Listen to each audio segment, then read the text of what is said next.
bolehkah wudhu dengan es teh meskipun es teh itu suci? Nah, ini kita selanjutnya adalah ada pertanyaan tentang es teh apakah boleh digunakan untuk bersuci meskipun itu airnya suci. Nah, dalam kita beribadah khususnya sholat itu ada syarat sebelum melakukan sholat yaitu berwudu. Berwudu itu yang pertama menggunakan air yang paling utama. Ketika nggak ada baru tayamum atau menggunakan debu. Nah, air-air yang boleh digunakan untuk bersuci itu ada 7. Ada 7 macam air yang boleh digunakan untuk bersuci. Yang pertama air hujan, air yang dari langit.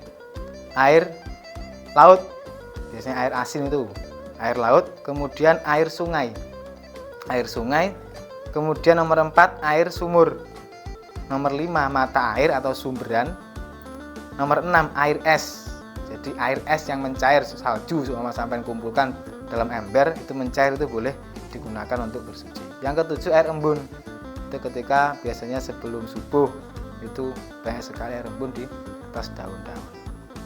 Nah, kemudian dari air tersebut nanti dibagi lagi menjadi 4 yang bisa dibagi menjadi 4 kategori. Yang pertama air suci dan mensucikan. Ada air suci dan mensucikan. Suci di dalam dirinya sendiri, bisa mensucikan kepada yang lainnya. Itu namanya air suci mensucikan. Contohnya apa? Yo, ketujuh air tersebut itu air mutlak tanpa ada batasan. Ora enek air air semangka dan lain sebagainya. Itu air mutlak. Jadi murni air, nama air hujan, air sungai dan lain sebagainya. Itu air mutlak. Itu air suci mensucikan yang biasa kita buat untuk berwudu dan mandi besar. Nomor 2 adalah air suci mensucikan tapi makruh untuk digunakan. Pembagian yang kedua atau kategori kedua adalah air suci mensucikan tapi makruh untuk digunakan. Contohnya apa? Contohnya sampean mewadahi air dalam wadah seperti timah atau tembaga. Kemudian sampean sengaja meletakkan di di bawah terik matahari langsung. Nah, kemakruhan itu bisa muncul apabila berada di daerah yang sangat panas, ekstrim. Kalau sekarang daerah mana yang ekstrim panasnya itu? Yang bisa membuat kulit bahaya atau daerah mana tuh? Yang sempat kemarin tuh viral di Thailand 40 berapa itu? 40 derajat. Ketika di daerah yang sangat panas, yang bisa seumpama bisa membuat air langsung panas, nah itu makruh digunakan airnya. Kemakruhan itu secara syariat juga secara dokter. Karena apa? Karena ketika air dibuang, itu nanti akan menimbulkan tayangan. Akan ada tayangnya gitu loh. Dari panasnya juga berbahaya buat kulit, dari tayangnya juga berbahaya buat kulit. Nah, berkarat kok tayang ya, berkarat. Jadi karatnya itu bahaya buat kulit, panasnya juga bahaya buat kulit. Itu yang dimakruhkan. Aslinya suci, dia itu suci mensucikan, tapi gara-gara terkena panas, terkena karat, akhirnya makruh. Nah, itu kategori yang kedua. Jadi kemakruhan itu memang dijemur di bawah terik matahari langsung, bukan dipanaskan dengan kompor, bukan. Lah, hukum makruh itu hilang ketika sudah dingin. Seperti itu. Nomor 3 adalah air suci tidak mensucikan. Airnya suci tapi nggak bisa mensucikan yang lainnya. Dan air yang berubah salah satu sifatnya. Itu kategori yang ketiga. Contohnya air mustakmal. Sampai wudu dengan air mutlak ya, air suci mensucikan, terus nanti tetesan itu sampai kumpulkan. Sudah banyak satu ember seumpama.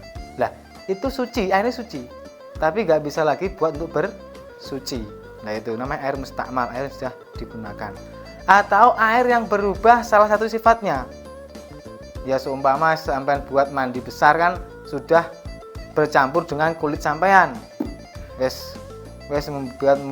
Menghilangkan debu di dalam di atas tubuh itu buat anu kan akan berubah warnanya. Ada rasa, ada bau dan warna. Itu salah satu sifat air. Menghilangkan kemutlakan air. Dia suci tapi nggak bisa mensucikan. Itu kategori yang ketiga. Yang terakhir adalah air najis. Nah ini air yang terkena najis, bukan air najis. Air yang terkena najis. Air yang terkena najis itu dibagi menjadi dua. Air kurang dari 2 kolah, terus kemudian terkena najis. Air yang kurang dari 2 kolah terkena najis. Kemudian air yang 2 kolah atau lebih kemudian terkena najis. Nah, seumpama ada air suci ya di atas di ember kecil, di ember timbo itu atau gayung. Lah kok terkena najis sedikit saja, seperti tetesan kencing atau kotoran nah itu bisa merubah kemutlakan air. Pasti itu, nggak mungkin enggak, karena sedikit. Lah, kalau air 2 kolah atau lebih itu kok seumpama ditibani najis tapi nggak merubah kemutlakan air, nggak merubah sifatnya, dari baunya, dari warnanya, dari rasanya, tetap air mutlak, maka suci. Tapi kalau banyak najisnya berarti otomatis najis. Nah itu. Kalau air 2 kolah itu menurut para ulama banyak perbedaan, tapi yang saya tahu itu kalau 2 kolah itu kalau diukur itu 60 cm persegi. Ukurannya 60 cm persegi. Kalau sampai bangun jeding kesana 60, ke atasnya 60, panjang lebarnya 60 cm persegi. Itu masalah air. Jadi kalau air teh, es teh ya, pertanyaannya bagaimana, apakah boleh menggunakan es teh untuk bersuci? Jelas nggak boleh. Berarti dia itu air yang suci tapi tidak mensuci. Karena apa? Karena berubah. Sudah sampean campuri teh. Nah, itu jelas. Jadi itu masuk kategori yang nomor 3, air suci tidak mensucikan. Air teh atau air es teh, kopi dan lain sebagainya. Dah. Itu kalau dari pertanyaannya. Apakah boleh menggunakan es teh untuk bersuci? Jawabannya tidak boleh karena sudah berubah meskipun suci.